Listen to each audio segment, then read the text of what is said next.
You talk a lot about algorithms, and that's what you just said, social media algorithms. Is that a conspiracy theory, or is that something that is happening across the world?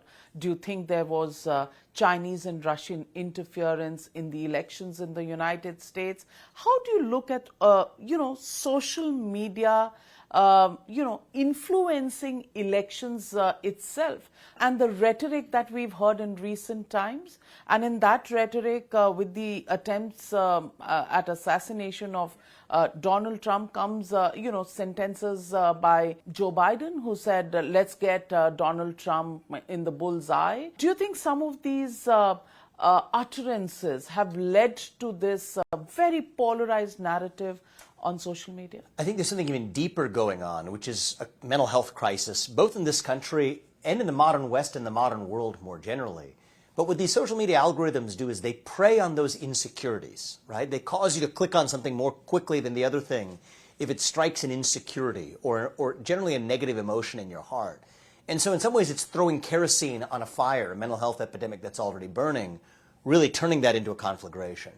So I do think that people who are most vulnerable especially are going to do things they otherwise wouldn't have done in an environment of social media really goading them on. I don't think it's made us more happy as Americans, or I think the same is probably true in India if I had to guess, but certainly in America I don't think it's increased our quality of life. You could say it's increased efficiency, increased effectiveness of reaching mass numbers of people. I have a large social media following myself. I can more easily reach a lot of people, and there's a beautiful side of that.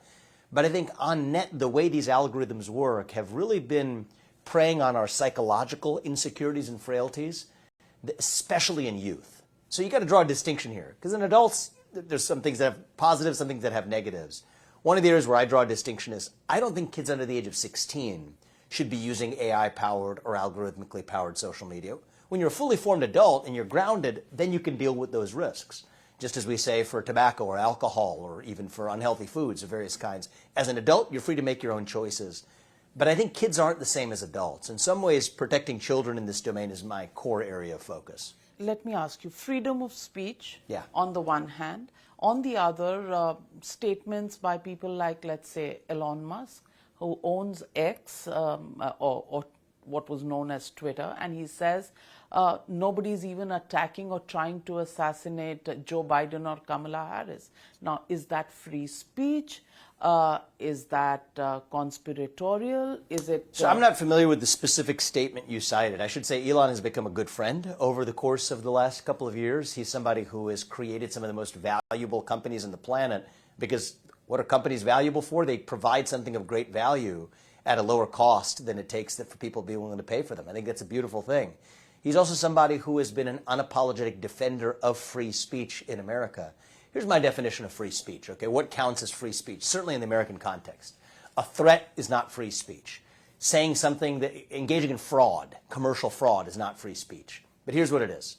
The expression of any opinion is fair game.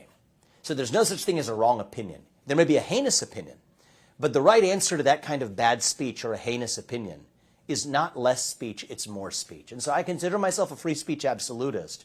But what does that mean? It means all opinions are fair game. And I think, personally, the path to truth, really, you can even think about this, hopefully will speak to many Indian Americans. It's an important part of the Hindu tradition, right? Satyam. It is grounded in the truth. What is the path to truth? In our civic sphere, in the normal everyday life, it runs through free speech and open debate. I think free speech is a precondition for peace, actually. Because if you tell people they can't speak, that's when they scream. If you tell people they can't scream, that's when they tear things down. And so I think that free speech is not just some liberal arts luxury. It's not some academic, theoretical ideal. It is very practical, both for preservation of peace and for our path to actually understanding what is true. I think we would have understood that COVID was originated in a lab in China much sooner if we had been allowed to say that COVID began in a lab in China.